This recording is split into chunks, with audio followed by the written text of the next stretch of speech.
AB इन parallelogram ABC हमारे पास एक parallelogram है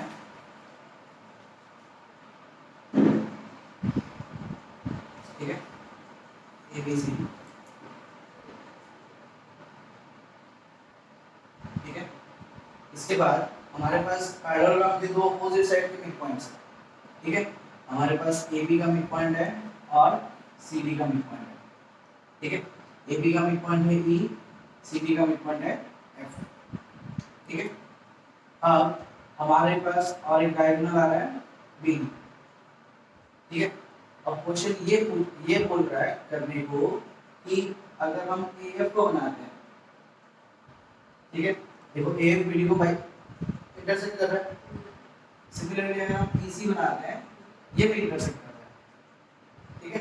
तो हमें ये दिखाना है कि AF और C ने मिलके डायगोनल BD के 3 इक्वल हिस्से बनाए हैं मतलब ट्राइसेक्ट किया ठीक है। Given in parallelogram ABCD E and F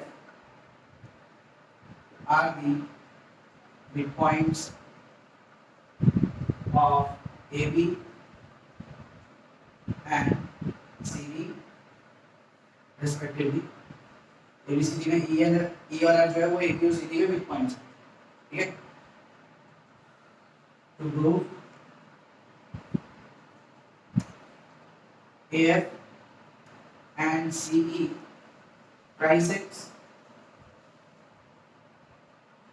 the diagonal B ठीक है। कंस्ट्रक्शन की जरूरत नहीं है सीधा रहता है ठीक है। और यहाँ पे हमारे पास दो पॉइंट्स भी है ठीक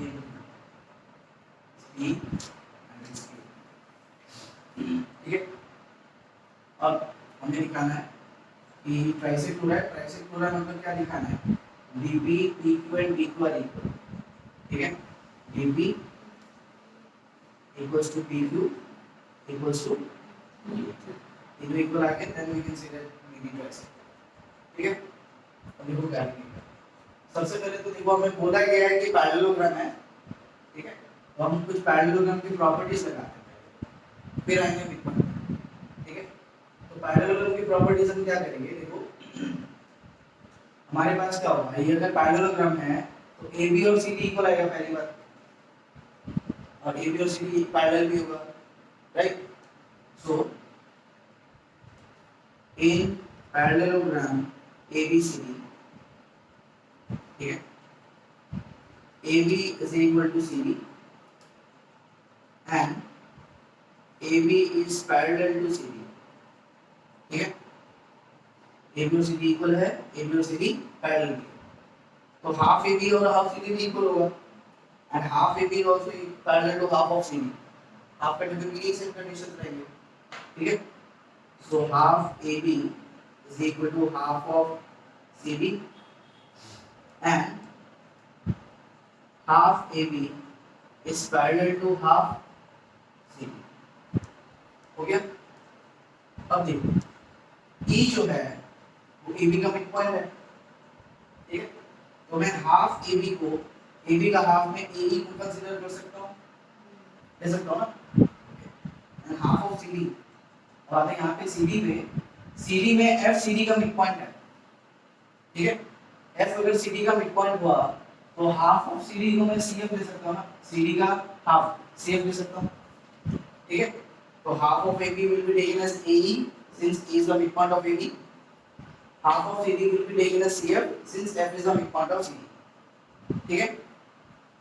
तो हाफ AB की जगह क्या डालेंगे half AB will be AE equal to half CD क्या है half of CD and again half of AB क्या आएगा AE parallel to half of CD तो अब इस क्वाड्रिलेटरल को देखो AE CF को बाकी सब भूल जाओ ठीक है। so we have this one AE CF so in AECF we have shown that AE is equal to FC. AE and FC are equal as well as their parallel also. So in this quadrilateral AECF, one pair of opposite sides are equal as well as parallel. So we can say that AECF is a parallelogram. बोल सकते हैं ना, क्योंकि इसका opposite sides का एक pair equal भी आ रहा है और parallel भी आ रहा है. So thus AECF is a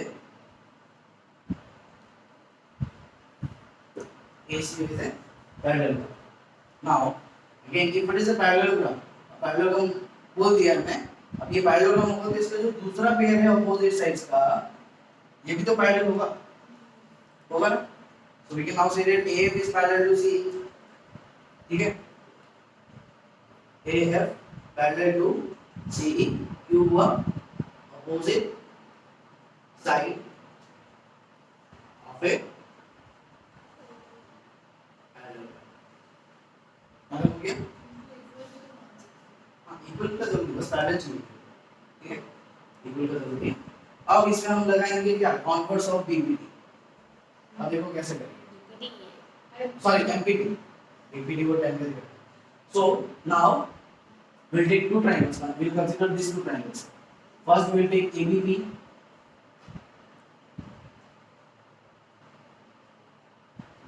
ABP. This one. ABP. This triangle. And second I will be taking this one. CDQ.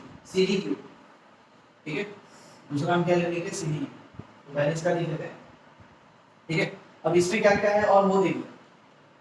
ABP के अंदर हमारे पास EQ एक लाइन आ रहा है ना. ABP के अंदर हमारे पास क्या लाइन आ रही है, ये तो इसका मिड पॉइंट है और उस मिड पॉइंट से बनने वाली एक लाइन है EQ. ठीक है. Now in triangle ABB, in triangle ABB, E is the midpoint of AB. E AB का midpoint है. E is the midpoint of AB. E AB का midpoint है. And EQ is parallel to AP. अब वो देखो क्यों हुआ. EQ AP के parallel क्यों हुआ, क्योंकि देखो हमने दिखाया था ना कि AF और EC parallel है. हमने ये साइड AF और EC को पैरेलल दिखा दिया था ना यहाँ पे.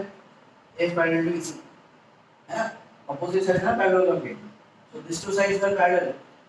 अब ये साइड अगर पैरेलल है तो मेरा EQ और AB भी तो पैरेलल हो रहा है. ये दो साइड्स में AF में AB आ रहा है ना, देखो AF में AB आ रहा है और EC में EQ आ रहा है. तो अगर AF और EC पैरेलल है तो मैं बोल सकता हूँ AP और EQ भी पैरेलल है. बोल सकते हैं ना. तो क्या बोल रहे हैं, AP parallel, EQ parallel to AP. EQ is parallel to AP. अब EQ हुआ EQ AP के parallel since AF is parallel to C. AF और C parallel है इसलिए EQ और AP भी parallel है. Since AF is parallel to C. So हमारे पास क्या मिल गया, एक साइड का मिड पॉइंट है हमारे पास. ठीक है, उस मिड पॉइंट से निकलने वाली जो लाइन है वो ट्रायंगल के दूसरे साइड के साथ पैरेलल है. ठीक है. So we have the mid point of one side of the triangle and the line through that point. ठीक है, उस लाइन के थ्रू जो उस पॉइंट के थ्रू जो लाइन बनी है that line is parallel to the other side of the triangle, second side. Then according to converse of mid point theorem this line through the mid point will bisect the third side. एक side का mid point मिला, mid point से निकलने वाली line दूसरे side के साथ parallel है तो वो तीसरे साइड को क्या कर देती है, बाइसेक्ट कर देती है. ठीक है, according to converse of mid point. ठीक है, तो we can say that EQ bisects it. EQ bisects BP. EQ bisects BP by converse of. Now if EQ bisects BP, अगर EQ BP को बाइसेक्ट करता है तो BP के दो इक्वल पार्ट्स बनते हैं, BQ and PQ.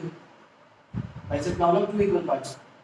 तो अगर EQ BP को बाइसेक्ट करता है तो BP के दो पार्ट्स बन रहे हैं ना, BQ एंड PQ, और दोनों बाइसेक्ट हुआ है मतलब इक्वल है। So we can say BQ equals to PQ.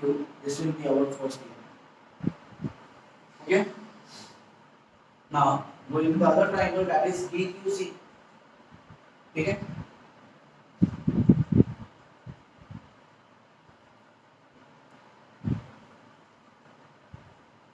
अब देखो DQC के अंदर क्या है हमारे पास, BQC के अंदर हमारे पास PF लाइन आ रही है, ठीक है। DQC के अंदर क्या आ रही है हमारे पास, PF, and we know that F is the midpoint of DC again, ठीक है।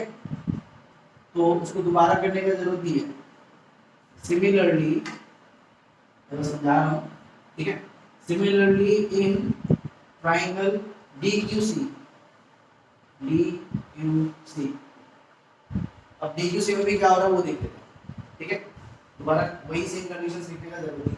फिर से देखो, F is the mid point of CD, F CD का मिड पॉइंट है, ठीक है। और मिड पॉइंट से निकलने वाली जो लाइन है, ये मिड पॉइंट F है ना CD का, मिड पॉइंट से कौन सी लाइन निकल रही है, PF, ठीक है।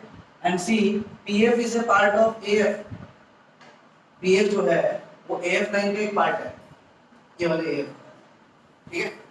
और दूसरा क्या है, QC है ना, ठीक है, ये वाली side QC, PF is a part of AF, QC is a part of EC, AF and EC are parallel, so we can now say that PF is parallel to QC, हो सकता है, तो PF और QC parallel है।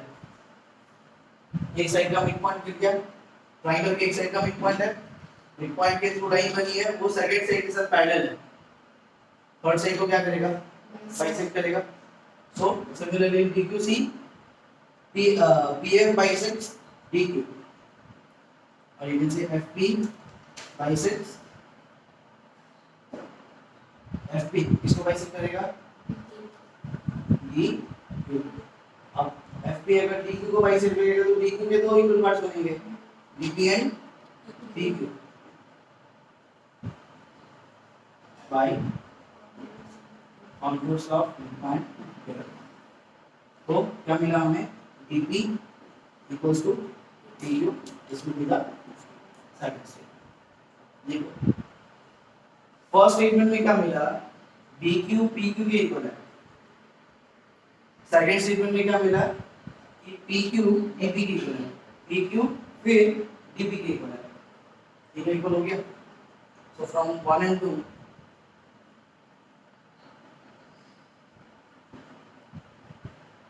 क्या मिला, BQ PQ and DP, BQ equals to PQ equals to DP, तीनों equal मिला, BQ PQ and DP, ठीक है। अगर तीनों इक्वल है, now we can say that AF and CE bisects BD, thus AF and CE bisects A for C, BD for X, clear।